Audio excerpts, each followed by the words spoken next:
bukan karena adanya peraturan pada putusan. Tapi kan kemauan dari kita sendiri. Artinya fakta itu dia tidak mempunyai hubungan dengan kita, tetapi dia bersifat independen.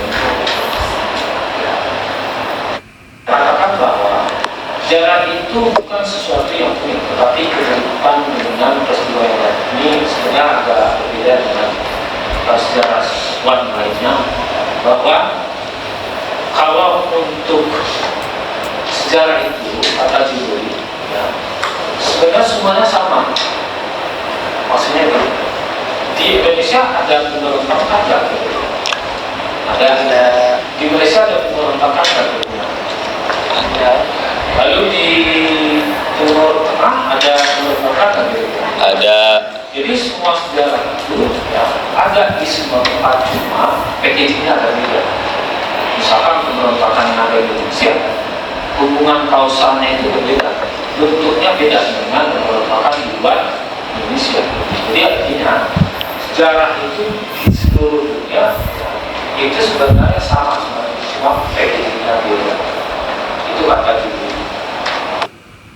Nah, artinya yang ketiga, bahwa dengan melihat peristiwa yang ada di luar Indonesia tentang pemberontakan, kita bisa menjelaskan pemberontakan yang ada di Indonesia.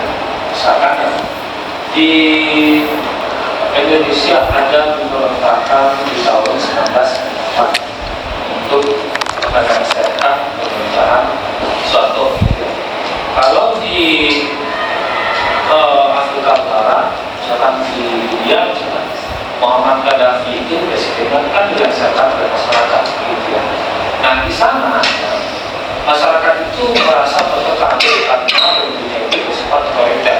Artinya penyebab dari lensanya itu di dunia itu bisa kita pakai untuk bisa menganalisis yang ada di Indonesia. Bisa jadi suatu itu dia bersifat otoriter, ya, sehingga masyarakat itu melakukan pemberontakan. Artinya hubungan sebab-akibat yang ada di luar itu dari pemberontakan itu bisa dianalisis untuk bisa menjelaskan yang ada di Indonesia.